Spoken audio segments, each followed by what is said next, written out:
E assim, eu queria começar o nosso bate-papo aqui bem de boa, perguntando como que foi a vinda da sua família para Campinápolis, pro Jatobá, pra Vila Jatobá, que eu imagino que seu pai deve ser bem antigo aqui na cidade, né? Com certeza. Eu sou filha de pioneiros, né? Neta de pioneiros. Inclusive, bem pertinho aqui, essa casa que fica aqui bem em frente ao posto Tigrão, quem construiu foi meu avô, Antônio Pedro. Esse bairro aqui, dessa parte que sobe aqui... É o nome do bairro, né? É o nome do meu avô, Antônio Pedro Bernardes. Né? Então, ainda na década de 70, meu pai primeiro veio, né, conhecer e com a esperança de ficar rico, né, que meu pai sempre sonhou em enriquecer. Voltou e veio com toda a família, né? Meu avô tinha 12 filhos e os pais da minha mãe também tinham 12 filhos e vieram todos. Vieram o vovô Antônio, com a vovó Tida e todos os filhos, os que já eram casados, os que não eram casados também. E do lado da minha mãe também, o vovô Antônio, o Firmino e a vovó Geni, né? Inclusive tia Selma, mãe da Ítala, que é uma das suas patrocinadoras, vieram, né, ainda na década de 70, alguns já na década de 80. O papai tem até uma música, uma letra, né? Seu pai é compositor. Da viagem. Meu pai é compositor, canta. Hoje ele está com um pouco de problema no pulmão, mas ele é um artista. E ele tem a música de quando nós viemos de Rondônia. Nós viemos numa Toyota. Então você é natural de Rondônia? Não, de Minas Gerais. Minas Gerais. Nós viemos todos de Minas Gerais. E nessa década, né? Então, em 84 que nós fomos para Rondônia. Meu pai foi se aventurar em um estado que estava iniciando, né? Vendeu tudo aqui e nós fomos para Rondônia.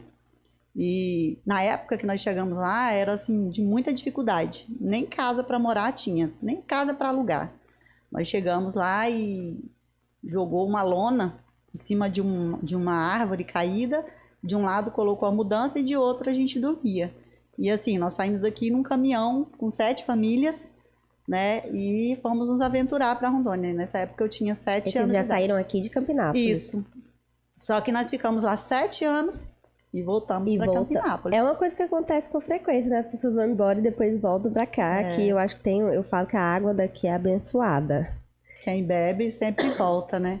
Sempre volta. E aí, sua família tá aqui então desde a década de 70. Isso. Vocês estão aqui, são uma família grande, né? São várias pessoas. Muitos, a maioria foi embora depois, né? Eu tenho tios que foi para Goiânia, tem tios em Vila Rica, foram para o Pará, alguns foram para Rondônia e ficaram, né? Porto Velho, capital de Rondônia, tem tios lá, tem em Brasilândia, que é onde nós moramos. Muitos foram para Brasília, a maior parte está em Goiânia, mas aqueles, Água Boa, né? Tem vários que estão aqui em Água Boa, Nova Chavantina, mas os que persistiram ficaram. Só que assim, ninguém nunca perdeu as raízes. Tanto que a gente faz encontro de família, né? E reúne todo mundo praticamente uma vez no ano. Então, e aí, como foi a sua vida aqui em Campinápolis? Até você estudar e ser quem você é hoje? Bom, em 91, quando nós chegamos aqui, no mesmo dia eu já comecei a trabalhar, né? Eu fui uma adolescente que me tornei adulta muito nova. Tanto que aos 12 anos, meu pai levou a gente para a roça e eu fui para a cidade morar sozinha, morar com outras pessoas, né? Para estudar, para conseguir estudar. E quando nós chegamos aqui não foi diferente. Meu pai foi para a fazenda e nós somos 5 irmãs, né? Todos conhecem aí, a Meira, a Magda, a Mirtz e a Mônica são minhas irmãs. Papai e mamãe ficavam na fazenda e nós ficávamos na cidade sozinhas, só nós. Inclusive, esse lugar aqui já era um dos mercados mais conhecidos da época, né? O mercado aqui do lado? Era o mercado do Teté. Eu não sei se ela era nesse ponto aqui ou se era um pouco para baixo, que eles mexeram, né? Aqui, né? Então, foi um dos primeiros lugares que eu cheguei para pedir emprego. Não consegui, mas não fiquei parada um minuto, desde o dia que eu cheguei aqui. Comecei trabalhando como doméstica, né, na casa de uma tia Sirlene, inclusive, também é uma que foi embora e voltou agora. E logo eu fui trabalhar numa outra casa e de lá o dono da casa já me passou para um escritório, né? Ele mexia com compra e venda de bananas. Então ali eu já comecei a... Isso foi em que ano? Em 91. 91. 91. E que ano que você estudou, que você fez sua faculdade de letras? A faculdade demorou um pouco, né? Porque aqui não tinha, não é igual hoje que tinha cursos aqui perto. Então, eu terminei o ensino médio em 94. Terminei o ensino médio em 94, eu já era casada. E aí fiquei parada. Fiquei parada uns 4 anos. Só que eu comecei a dar aula, eu tinha 17 anos. Em 93 eu já comecei a dar aula, lá na Dharmakaya, né? E aí surgiu, inclusive, queria deixar registrado aqui que o ano que eu fui, a primeira vez que eu fui para a sala de aula, eu fui substituir a Joana. Minha sogra. Sua sogra. Ela era professora lá na Dharmakaya e ela era minha professora na Couto Magalhães. E ela me procurou e falou, não, você vai me substituir. Então eu fiquei uma semana mais ou menos, e aí acabou que ela não voltou e eu fiquei com a turma dela. Tive a carteira assinada aos 17 anos, graças à Joana. E naquela época podia, né? Então, assim, podia, não tinha ninguém formado, né? Eu fazia o ensino médio ainda. E então, nessa época, em 98, surgiu um vestibular em Água Boa, que era um curso específico para professores. Então, você já era professora, né? Era para quem estava em sala de aula e não tinha formação. Assim, era o normal aqui de Campinápolis, né? A grande maioria não tinha formação. Pouquíssimos professores aqui que ainda ficaram, por último, a professora Álida, Lisete, né? Cláudio Valério, que eram formados na área, eram poucos.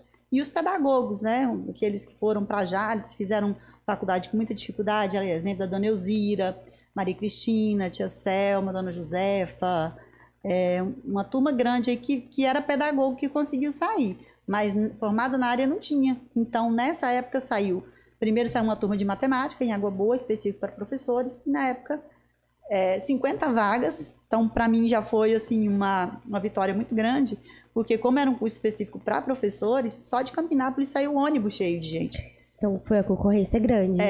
Os professores do Araguaia inteiro, Nova Chavantina, São Joaquim, Cascalheira, Querência, Canarana, Água Boa, própria Água Boa, eram 50 vagas. Então, assim, consegui entrar naquele vestibular. E aqui de Campinápolis passou quantas pessoas? 5 pessoas. 5 pessoas. Você estava lá no meio. Estava lá no meio. Inclusive a Yama, né, que foi minha grande parceira, a Cátia Regia, que trabalha no Branco Brasil, o Valdisson, que é o nosso secretário da Culto há muitos anos, a Vanessa. Nós éramos uma turma de 5. E tinha a Marilene, e tinha uma menina de São José do Couto que também era nossa companheira.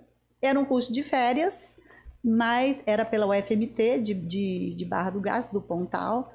E assim, como era um curso específico para quem já estava em sala de aula, então foi um curso que deu uma bagagem muito grande. Porque os professores vinham com a teoria, nós já tínhamos a prática. Deve ter sido muito legal fazer um curso assim. Foi puxado, né?